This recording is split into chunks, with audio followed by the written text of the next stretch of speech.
परिव्राजकाचार्यवर्या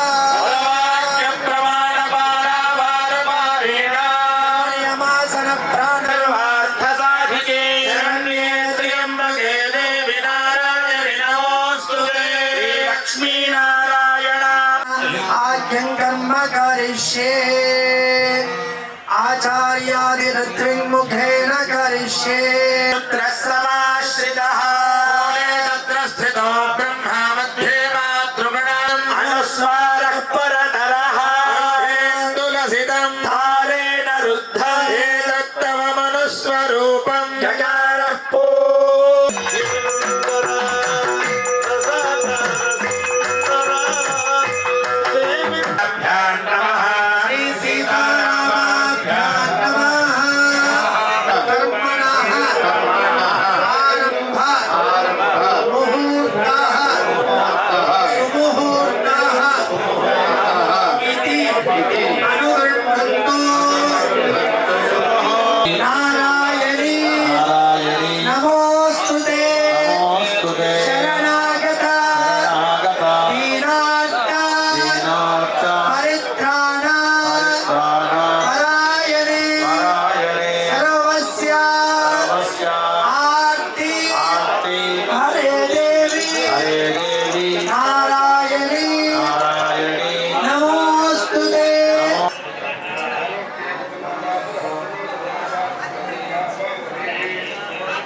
के आपको हवन करने के समय में उधर पार्टिसिपेट करने तो जरूर आपको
Mario.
श्री चंडिका दुर्गा परमेश्वर्यै नमः ध्यायामि।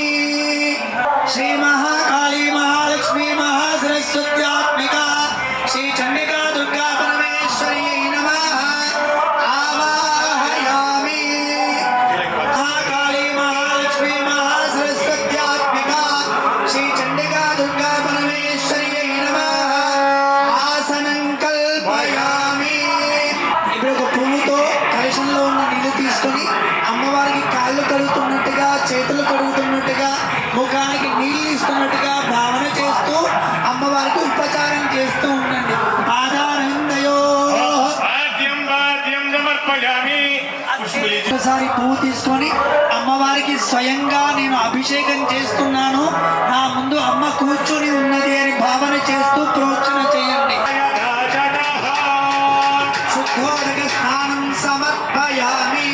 స్నానాంతే శుద్ధ ఆచమనీయం సమర్పయామి.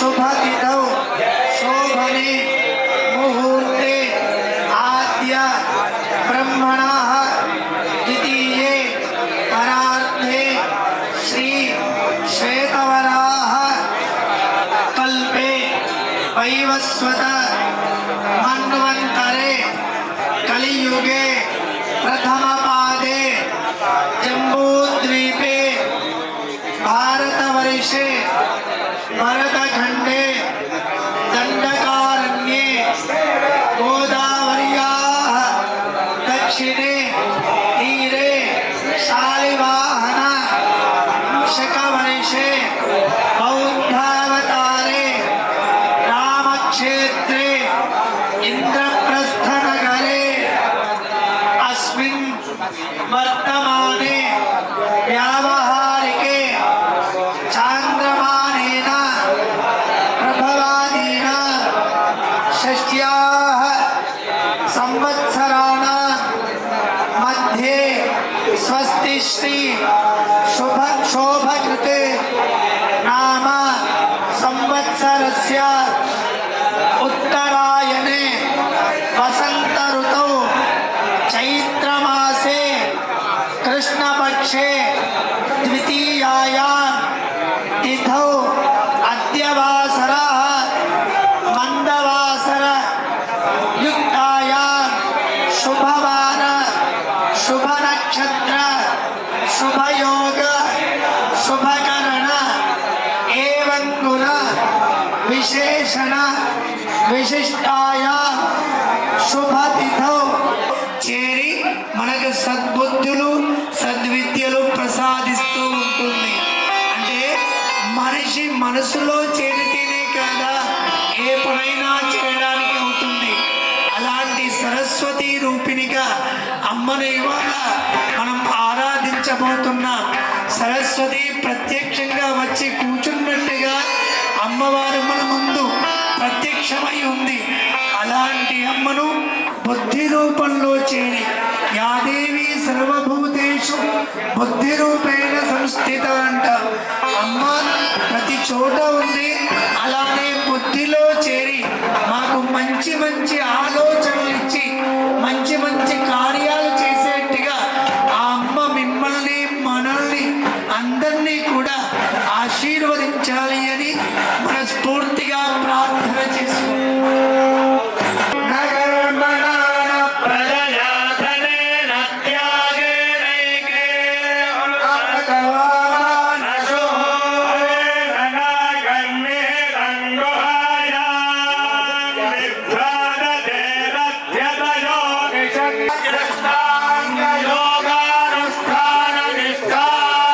चक्रवर्ती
మంగళ మాంగళ్యే శివే సర్వార్థ సాధికే శరణ్యాం హరిణీం సువర్ణరజతస్రజా చంద్రాం హిరణ్మయీం లక్ష్మీం జాతవేదో మహావహ మహావహ జాతవేదో లక్ష్మి అస్తినాద ప్రబోధిని శ్రియం దేవీముపక్వయే శ్రీర్మా దేవీ దుషతాం సోస్మితాం హిరణ్య ప్రాకారాన్ ఆర్ద్రాం జ్వలంతీం తృప్తాం తర్పయంతీం పద్మే స్థితాం పద్మవర్ణాన్ మామిహోపక్వయే శ్రీనో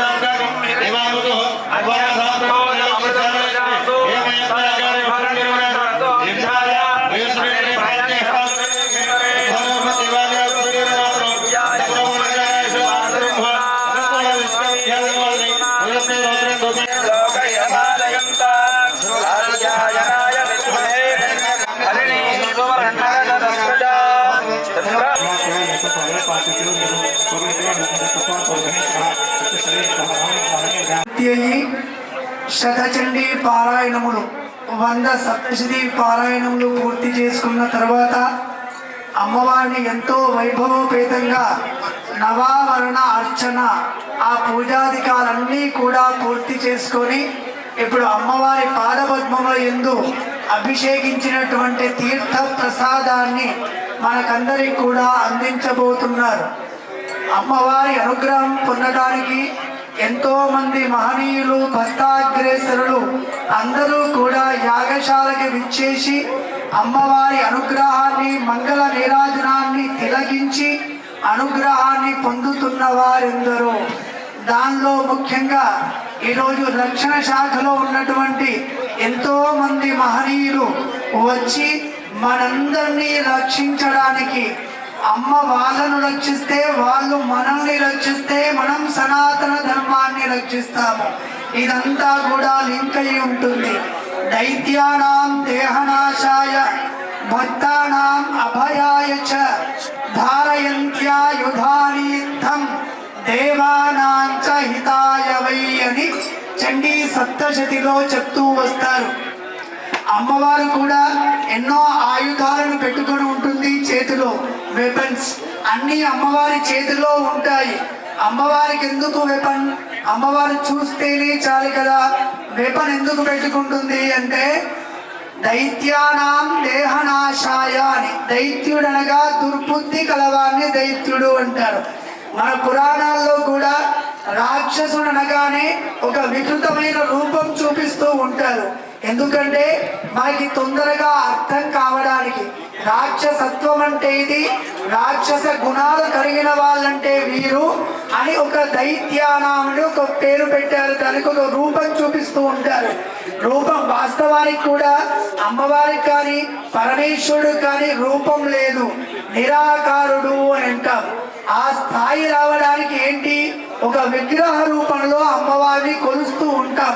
ఎందుకనగా మన చిత్తం అమ్మవారి మీద ఉండాలి అంటే మన కళ్ళ ముందు ఏదో ఒక విగ్రహం ఉండాలి. ఆ విగ్రహం ఉంటేనే మనకు నిగ్రహం వస్తుంది. ఆ నిగ్రహం రావాలంటే మన ఎదురుగా విగ్రహం ఉండాలి.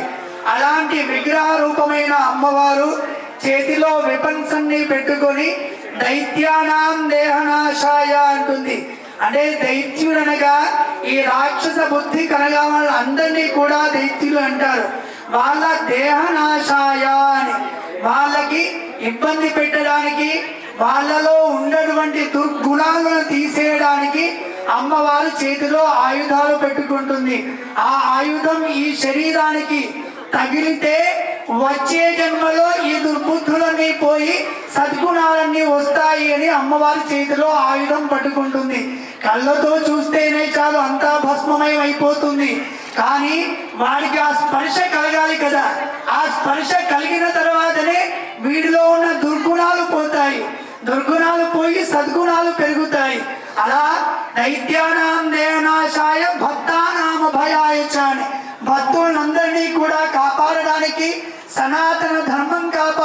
యాగానికి ఒక్కొక్కసారి ఒక్కొక్క రూపం తీసుకుంటుంటాడు దేవుడు. అలా ఈరోజు పోలీస్ శాఖ నుంచి, రక్షణ శాఖ నుంచి ఎంతో మంది మహనీయులు మన యాగ ప్రాంగణానికి విచ్చేసి అమ్మవారి ఆశీస్సులు పొందారు. వారు ఈ దేశాన్ని, రాష్ట్రాన్ని, ప్రాంతాన్ని రక్షించిన తర్వాత వారి రక్షణలో మేము యాగాలు కార్యక్రమాలు చేయగలుగుతాం. ఒక సందర్భంలో ఋషులు మునులు యాగం చేస్తూ ఉన్నప్పుడు శ్రీరామచంద్రుడు రక్షణగా ఉండేవాడు. రామాయణంలో వింటూ ఉన్నాం మనం. ఎందుకనగా ఆ రాక్షసులు వచ్చి దీన్ని ఏమైనా ఇబ్బంది పెడతారో ఏమో అని అప్పుడు ఉన్నారు. అట్లా ఈరోజు ఈ చేస్తున్న యాగానికి అంతా కూడా ఈ యాగ ఫలము దేశానికి, ప్రపంచానికి విస్తరించాలి అని చేస్తున్నాయి. నమో సద్భావన సమితి ఆధ్వర్యంలో, రామ కర్మభూమి న్యాస ఆధ్వర్యంలో జరుగుతున్న ఈ యాగానికి రక్షించడానికి, రక్షణ ఇవ్వడానికి రక్షణ శాఖ నుంచి ఎంతో మంది మహనీయులు ఇక్కడికి విచ్చేసి ఉన్నారు. వాళ్ళందరికీ కూడా ఆ అమ్మవారు ఆశీర్వదించి వారి రక్షణలో సనాతన ధర్మం, వైదిక ధర్మం ఇతోధికంగా అభివృద్ధి చెంది ఎలా అయితే అమ్మవారు మనల్ని కాపాడి అనుగ్రహిస్తూ ఉందో మీ ద్వారా కూడా జనాలందరికీ ఆ మంచి రక్షణ కలగాలి అని అమ్మవారి సన్నిధిలో ప్రార్థిస్తూ ప్రతి ఒక్కరికి కూడా ఈ చండీ సప్తశతి అన్నాం, శతచండీ పారాయణ హోమాదుల ఫలం ప్రతి ఒక్కరికి అంది. వీరందరూ కూడా సుఖమైన జీవితాన్ని అనుభవించడానికి ఇయం కామయతే కామం తంతం ప్రాప్నోతి నిశ్చితం అంటాము. ఏ ఏ కోరికలు కోరుకుంటే అవన్నీ కూడా నిశ్చయమైపోతాయి. అలాంటి అమ్మవారి సన్నిధిలో త్రికరణ శుద్ధిగా మనస వాచ కర్మణ త్రికరణ శుద్ధిగా అమ్మవారిని ప్రార్థించుకొని మీ ఇష్టార్థాలన్నీ కూడా లౌకికంగా, పారమార్థికంగా రెండూ కూడా ఒకసారి కోరుకొని అమ్మవారికి నమస్కారం చేసుకోండి.